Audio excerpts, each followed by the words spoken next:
İyice yenik yani bak. Pulluğu iyice indirmişim. Biraz da tekeri kaldırırız olmazsa biraz sonra bakarım ayarına. Motorun içinde duramıyorsun kessekten sarsın diye. Yani 13 liraya buğday sattık. 10 liraya 11 liraya arpa satıldı. Bir umutsam her sene daha iyi olacak diye bir beklenti içindeyim ama yaşımız da geçiyor, zamanla umut da tükeniyor. Traktörü lüks bir araç olarak görenler yanlış görür. Toprağı öküzüyle işleyecek halimiz yok bu zamanda. Motora çok basmak motor ihtiyacı kadar vereceğim. Şu toprak çok sert, aslında sürünmez bu zamanda da. Yağış olursa bir rotille çeker. Toprağı inceldirir. Seneye pancar nasip olursa. Eskiden 35'li ile sürerdik. Ama bu mevsimlerde ne de yağış olurdu, toprak tavlı olurdu.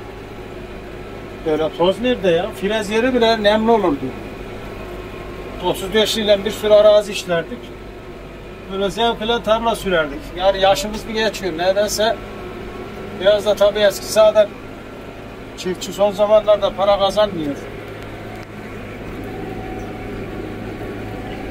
Mazot pahalı, 1 litre mazot 54 lira.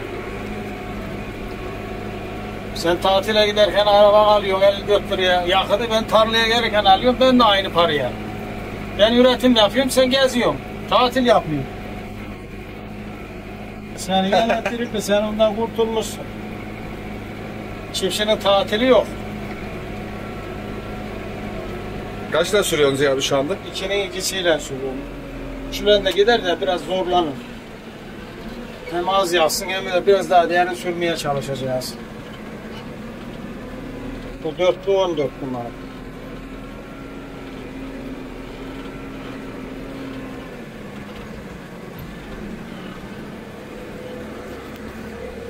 Bu var eskiden elma bahçesi işte. Kaç sene önce söküldü? Ya 10 yıl oldu herhalde rahatsız. Zaman hızlı geçtiğinden bazı şeylerin farkında bile olamıyor. Geçen sene önceki sene Mısır'dı. Bu zamanlar Mısır'dı geçen sene. Esnafla çiftçiliğin farkı bence, şimdi esnaf bir ay iş olmadı mı diyor ki gelecek ay olur. Çekleri ödemez aydan aya ya. Çiftçilik gitti mi bir sene? Çiftçinin bir sene. Bir tarlayı biz çiftçi kaç sene eker? Çok ekse 25 sene eker. Tabii canım. Bir sene boşa da geçer. Bu sene mesela arpa, buğday, hububat ürünleri fazla olmadı. Verim düşük. Ama mazot fiyatında düşüş yok. Gübre fiyatında düşüş yok. İlaçta, işçilikte, işte biçer düverde her şey masraf katlanarak gidiyor. Hep bir seneye ne derler, hep gelecek seneye. Olmalı gelecek seneye.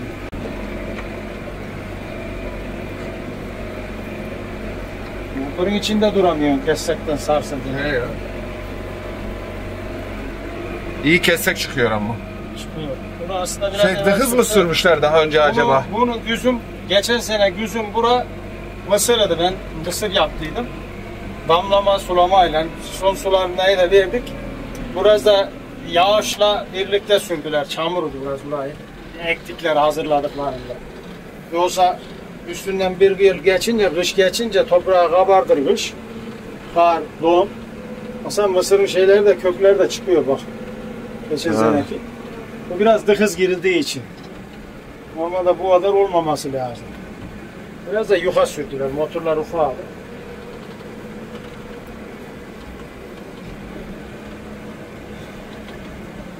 Kaç saatte süren burayı? Vallahi bilmiyorum. Acelemiz yok. Altı dönüm var mı bura? Bura herhalde 8 dakar falan. 8.000 metrekare. İyice yenik yani bak. Pulluğu iyice indirmişim. Biraz da tekeri kaldırırız olmazsa biraz sonra bakarım ayarına. Batıyor, iyice de batıyor yani. Sonra biraz daha sertilmiş o pulluğun bitim yeri. Sürümün. Orayı da biraz da esyeni doldurmaya herhalde bambayla neyle çiğnemişler. Oraya göre şura biraz daha yumuşak bak. Evet, burada daha az sarsıyor. Evet.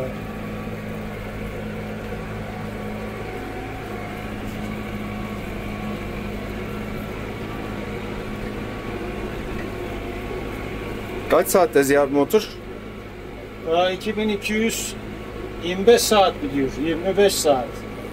2019. 2017 model. 2017 model. Çok çalışmıyor. Senede 300 saat falan çalışıyor. Biz bundan tarla işlerinde kullanıyoruz.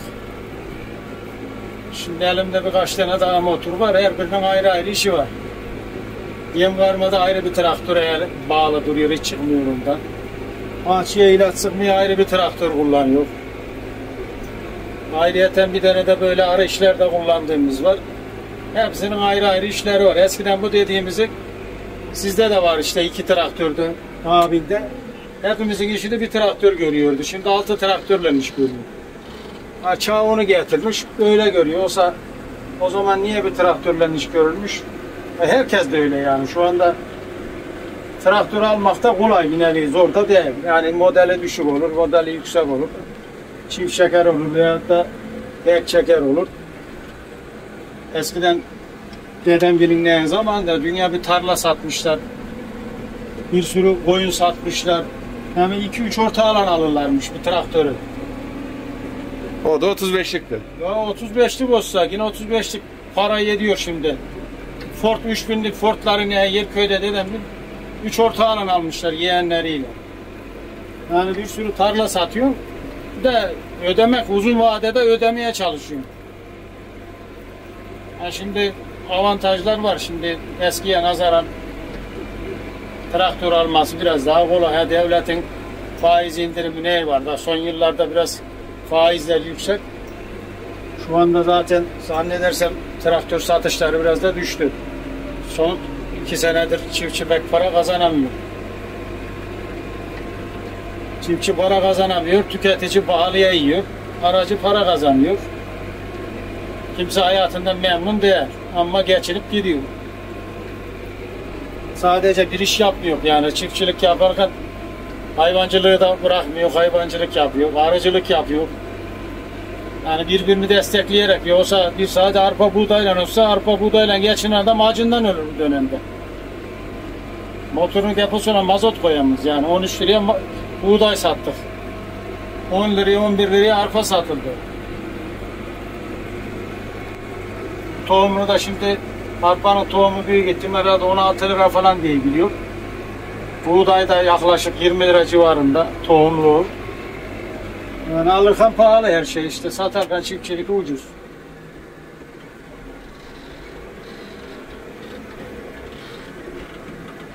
Bir umutsam her sene daha iyi olacak diye bir beklenti içindeyim ama bari yaşımızda geçiyor zamanla umut da tükeniyor.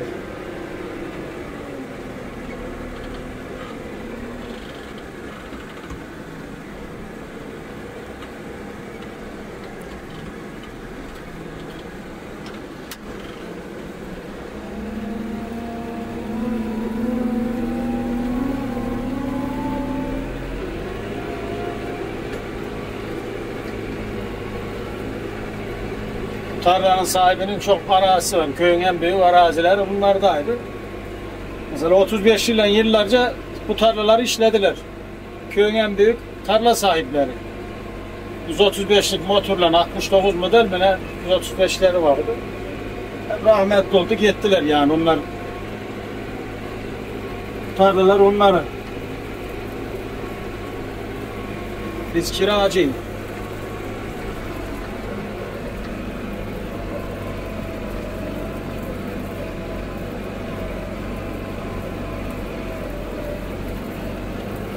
Kuraklık var son senelerde. Gide her sene biraz daha kuraklık artırıyor yani. Yani biz şu mevsimlerde şu eket tarlalarına yeşermesi lazım. Yağmur yağ. Yeşerme yok. Büzgü vermesi dedik biz bu zamanlar. Özellikle de Ağustos'un sonunda güzel bir yağmur yağardı. Geriye yeşillenir, hava serinler.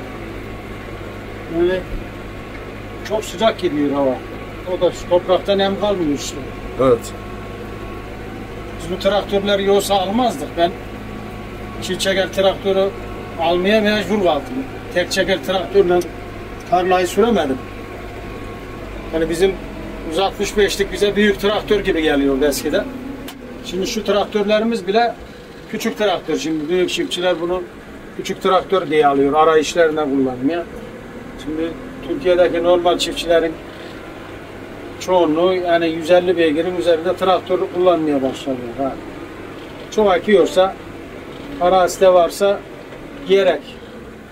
Traktörü lüks bir araç olarak görenler yanlış görür. Toprağı öküzüyle işleyecek halimiz yok bu zamanda.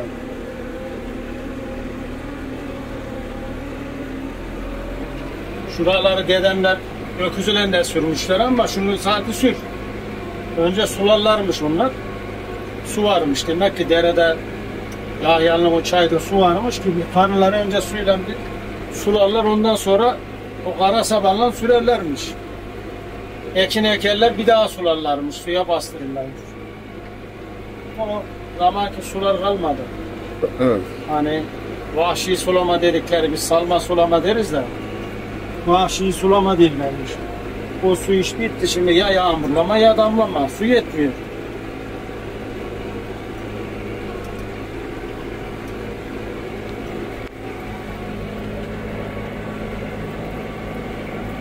Traktörde boşalıyor yani, şimdi bunu vites yükseltsek herhalde gitmez. Biraz da derin atıyor. Kapasitesinin üstüne zorlarsak adama hem yakıt çok yakar hem de arıza verir zamanla. Bilmiyorum, ben biraz onlar biraz bize göre yaşları genç, belki de ondan mı hareket ediyorlar. Biz de belki de öyle sürmüşlüğümüz olmuş.